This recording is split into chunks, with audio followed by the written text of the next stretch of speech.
Hey everyone, welcome back.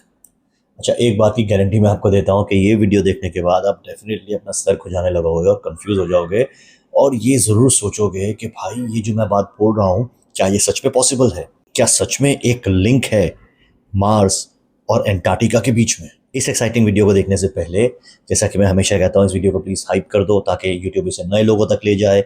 मेरे channel को subscribe कर लो, इस वीडियो को लाइक और शेयर ज़रूर कर दो। शेयर उनके साथ जो जिनको इस तरह का कंटेंट देखना पसंद है, और मुझे फेसबुक और इंस्टाग्राम पे ज़रूर फॉलो कर लेना। तो चलो शुरू से शुरू करते हैं।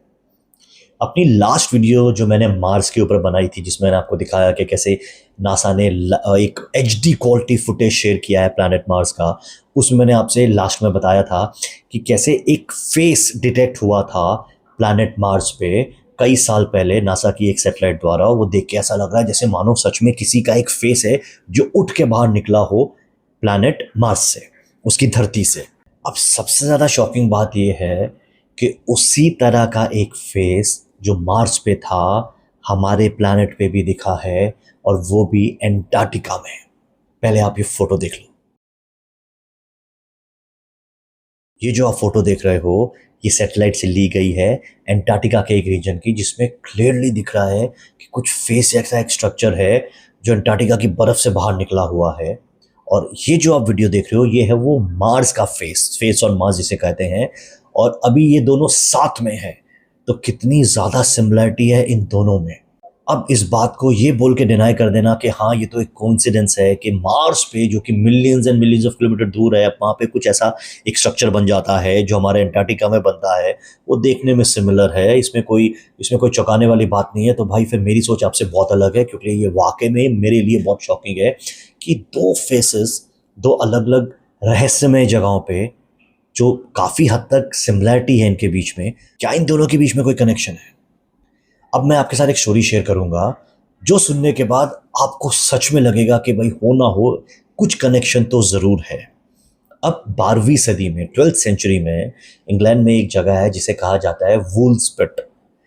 वहाँ पे अचानक कुछ जो वहाँ के लोकल्स थे, वो जब अपने नॉर्मल रूटीन पे निकले घर से बाहर, तो उन्हें अपने विलेज साइड एक एरिया में दो बच्चे दिखाई दिए। उन बच्चों को देख के वो बहुत चौंक गए, क्योंकि वो बहुत छोटे थे। एक लड़की थी, एक लड़का था, और दोनों का कलर था ग्रीन। उनके स्किन का कलर ग्रीन था।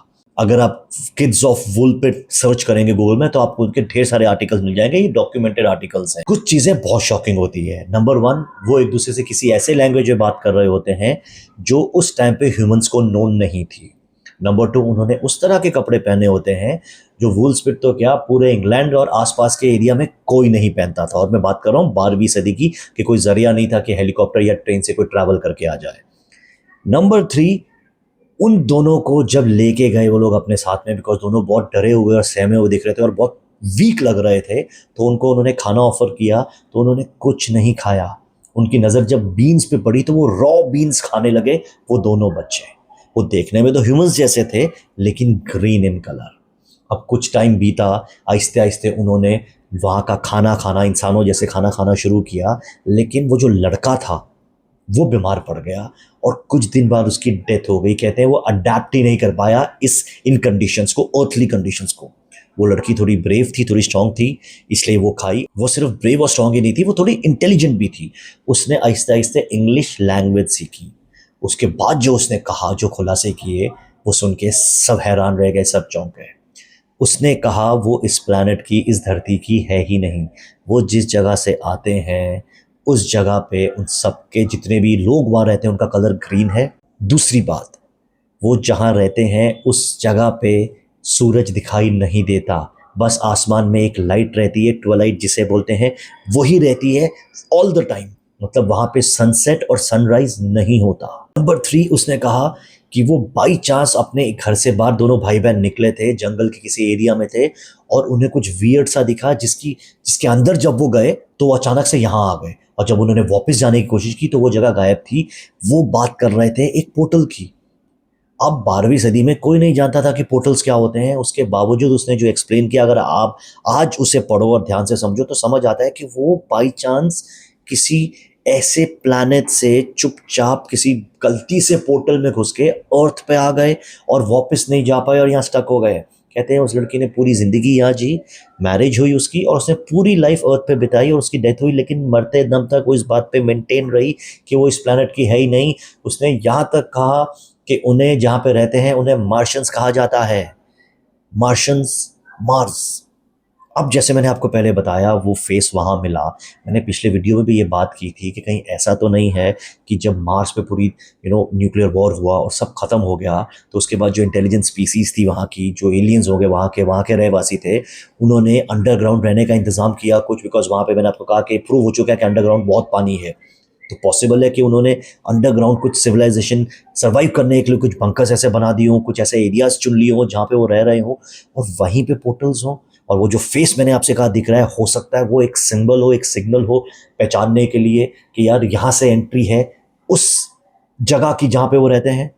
सिमिलर फेस आप देख रहे हो पाया जा रहा है अंटार्कटिका में।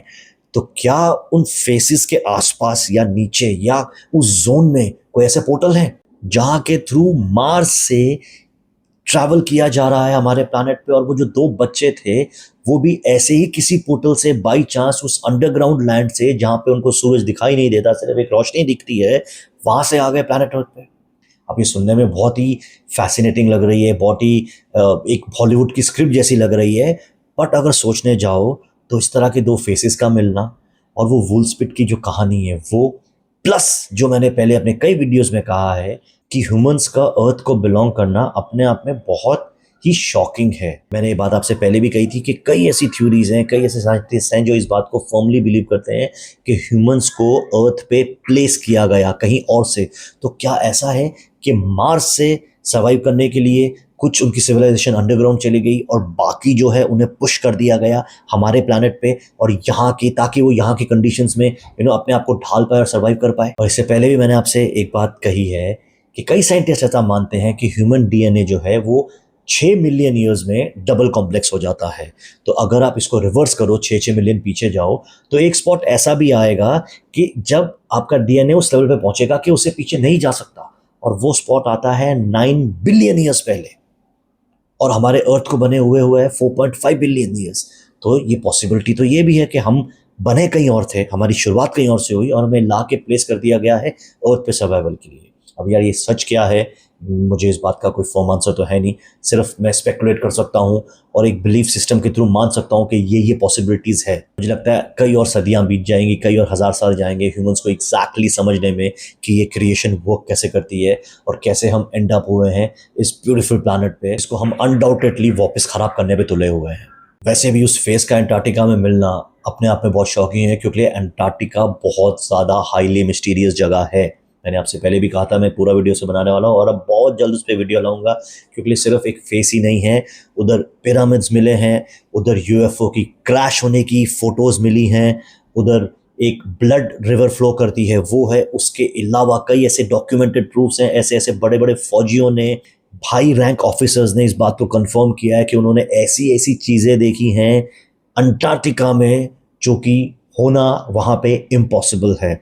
उसके अलावा आज भी कोई भी बंदा अगर अंटार्कटिका में जाना चाहे, आप या मेरे जैसा इंसान, तो उसे तकरीबन 10 से 12 देशों से परमिशंस लेनी पड़ेंगी। उसके बावजूद अगर सब कंट्रीज उसको परमिशंस दे भी देती हैं तो भी वो सिर्फ एक डेजिग्नेटेड जोन तक ही जा सकता है। अंटार्कटिका बोलते हैं ऑस्ट्रेलिया से भी ज़्यादा बड़ा है, उसके बावजूद बहुत ही लिमिटेड एरिया में एक्सेस है ह्यूमंस को। तो ऐसा क्या छुपाया जा रहा है कि जो गवर्नमेंट्स और बड़ी बड़ी कंट्री की आर्मी नहीं चाहती कि हमको पता चले? खैर, इस पे मैं बहुत जल्द एक वीडियो बनाऊंगा, बहुत जल्द इसका वीडियो बनाऊंगा। ये वीडियो आपको कैसा लगा मुझे ज़रूर बताना। And like I always say, please इसको हाइप कर दो, सब्सक्राइब कर दो, शेयर कर दो, लाइक कर दो, इंस्टाग्राम एंड फेसबुक पे ज़रूर फॉलो कर दो। And I will be back very soon. Thank you so much.